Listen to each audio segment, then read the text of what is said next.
আসসালামু আলাইকুম ওরহমতুল্লাহি ওবরাকাতুহ। আলহামদুলিল্লাহি ওয়াহদাহ ওয়াসসালাতু ওয়াসসালামু আলা রাসূলিল্লাহ আম্মা বা'দ।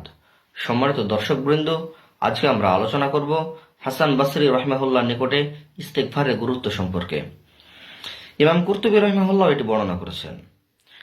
তো হাসান বসরি রাহিমাহুল্লাহর নিকটে একজন ব্যক্তি এসে অভিযোগ করলো খরা সম্পর্কে।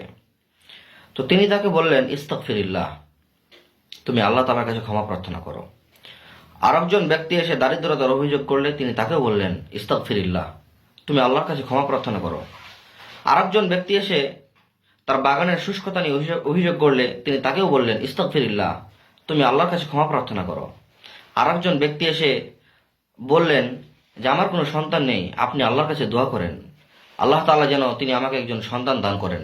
তিনি তাকেও বললেন, ইস্তাগফিরিল্লাহ, তুমি আল্লাহর কাছে ক্ষমা প্রার্থনা করো। তো পাশে বসে থাকা একজন ব্যক্তি বললেন, বিভিন্ন জন ব্যক্তি আসলো আপনার কাছে বিভিন্ন সমস্যা নিয়ে, কিন্তু আপনি সবাইকে ইস্তেগফার পাঠ করার জন্য পরামর্শ দিলেন কেন? তিনি বললেন যে আমি আমার নিজের থেকে কিছু বলিনি, বরং আল্লাহ সুবহানাহু ওয়া তাআলা তিনি পবিত্র কোরআনুল কারিমে নিজেই বলে দিয়েছেন, ফাকুলতু আস্তাগফিরু রাব্বাকুম ইন্নাহু কানা গফফারা। অর্থাৎ তোমরা তোমাদের প্রতিপালকের নিকটে ইস্তেগফার পাঠ করো, অর্থাৎ ক্ষমা প্রার্থনা করো, নিশ্চয় তিনি হচ্ছে ক্ষমাশীল। ইউরসিলিস সামাআ আলাইকুম মিদরারা, তিনি তোমাদের ওপর আকাশ থেকে প্রচুর পরিমাণে বৃষ্টি বর্ষণ করেন।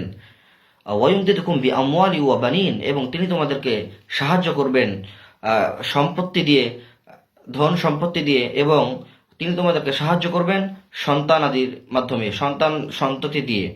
ওয়াজআল লাকুম জান্নাত, এবং তিনি তোমাদের জন্য তৈরি করবেন বিভিন্ন উদ্যান। ওয়াজআল লাকুম আনহারা, এবং তিনি তোমাদের জন্য তৈরি করবেন নহরসমূহ। অতএব আসুন আমরা বেশি বেশি ইস্তেগফার পাঠ করি। মহানবী সাল্লাল্লাহু আলাইহি ওয়াসাল্লাম নিষ্পাপ হওয়া সত্ত্বেও তিনি দিনে 70 বারের অধিক বা 100 বার তিনি ইস্তেগফার পাঠ করতেন। অতএব আসুন আমরাও বেশি বেশি ইস্তেগফার পাঠ করার চেষ্টা করি। মহান আল্লাহ সুবহানাহু ওয়া তাআলা আমাদেরকে সেই তৌফিক দান করুন, আমিন। আসসালামু আলাইকুম ওয়া রাহমাতুল্লাহি